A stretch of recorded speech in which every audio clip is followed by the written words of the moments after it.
Hey guys, Chris here from Kite Republic, here today to talk you through the world's most popular kite. The Duotone Evo SLS and Evo Dlab have been the kite that's been leading the revolution in terms of big air, in terms of producing a kite that not only could you put in the hands of a beginner, but that the world's very best could be winning big air competitions in. That's exactly what they've done with the Evo over time. Now, the 2025 Evo SLS has just been released, as well as the standard Evo. The Dlab should be here any second now as well. So all super exciting, and we've absolutely loved testing these out over the last little while. First of all, I guess, who is the Evo for?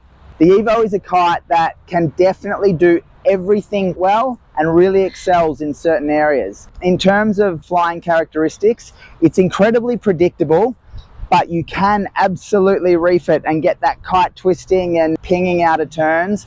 I mean, we've all seen Andrea Principi, who he's been doing triple loops on this kite. Double loops not a problem these days, and some of the most stylish of big air. Okay, firstly, let's talk through the differences in the feelings of the Evo SLS and the Evo Dlab. So we'll start at the Evo. So the Evo has the standard Dacron, so a little bit heavier, a little bit flexier Dacron than the other two. Has the same Trinity TX canopy material. And the big differences are the Evo's a little bit heavier. It has a little bit more flex, so it's very forgiving. It's really good for beginners. It's a really fun kite to fly because you're not getting yanked around, anything like that, and it's really predictable where it's going to be. So that's your standard Evo and your Evo Concept Blue.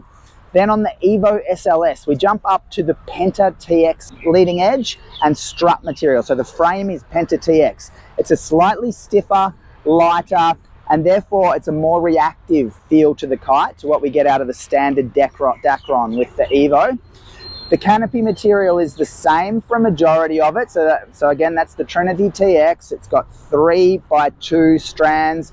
The perfect blend really of durability, but also performance. I mean, they could put 10 strands each way and then we'd just have a really heavy canopy. It lasts forever, but no real feel to it. The Trinity TX has that blend of, I would say, what's absolutely spot on there. And then when we move to the trailing edge, this year, new for 2025, you'll see the Mod 3S material. Okay, so this effectively means if the kite is flapping, it's going to last a heck of a lot longer.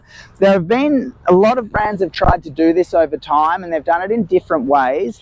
The biggest mistakes we've seen is when people go from a quite light material to a really heavy material like a Dacron, and therefore you get a weak point through the joints. Whereas these guys, they've gone from their standard canopy into a slightly heavier material, and one that's just going to last better. As far as the SLS, the feel you're going to get, definite step up from the standard Evo. So it has more reactivity, it's a lighter kite, and everything feels a little bit quicker. It's still a kite that a beginner can jump on and be incredibly happy with, but then at super, super high end of world-class competition, it's a kite that's very competitive in that big air side of things, and that a lot of international team riders would very, very happily be free riding, playing around on a lot. So I'd say 90% of people nowadays tend to be looking at the SLS. And then finally, we move all the way to the very top to the Dlab. So the Dlab is effectively, I'd say, the Ferrari of the range. You know, if you have the ability to control that and maximize that, you are going to get a huge amount out of it. You'll see in world-class competitions, the guys are going to be on the Dlab a lot of the time, unless they want a bit more room for error and forgiveness, in which that they would probably look at the SLS, even in that setting. The Dlab has the Alula leading edge and Alula struts, so as light and as stiff as you can get. It is a jump up from the Penta TX to the Alula in terms of stiffness and dropping weight, and then also the same as the SLS, Trinity TX and the Mod 3S along the trailing edge. The feel you're going to get, again, is that sports car. You tell it to do something, it's there before you've even finished the thought. It's as light as it gets, so you do a loop and it just climbs out of sight. It's a very quick reacting, very fun kite, and because of that Alula, they can go even thinner again than what the Penta TX can and still have a leading edge and struts that are going to be rigid enough to really carry that load. So there's the breakdown of the Evo Evo SLS and Evo Dlab. All right, let's talk major changes for the 2025 Evo SLS. So the SLS this year, again, we talked about it in terms of the breakdown of the range there.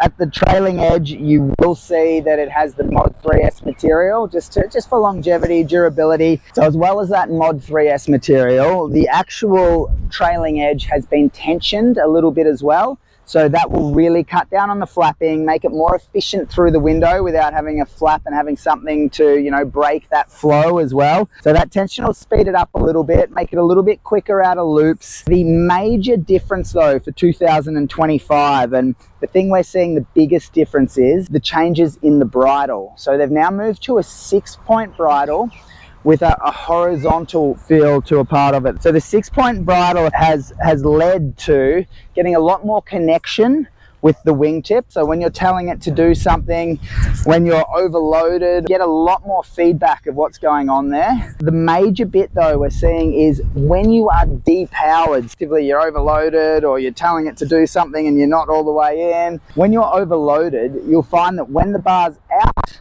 you still have a lot better control than what we've seen in the past. So 2024 effectively saw the massive rebuild of the Evo SLS, and we saw better boost, we saw better high-end performance, and a kite that came with the same feel, same DNA, but with a new build. That was a huge change in the, you know, in the growth of the Evo SLS. For 2025, all of those little things have been refined. All the slight little points that came across and were really, really good, but not quite perfect for a certain condition here or there, they've really worked on. And you'll see through the bridle change and that 6-point bridle, through tensioning the trailing edge, through getting to that wear down. I mean, you know, these kites are performance big air kites, as well as being fun all-rounders that you can jump in the waves for some basic wave play. You can be out there happily on a foil, but there's a lot of time spent now with the kite on the beach in huge amounts of wind, and there's a lot of flapping going on. So that Mod 3S is just going to have it looking crispy and feeling really nice over a much longer period of time. Feedback's been awesome. The feel of the kite is brilliant, and we look forward to hearing your thoughts. If you're keen to demo the kite or just want more information, hit us up at kiterepublic.com.au. Cheers, guys.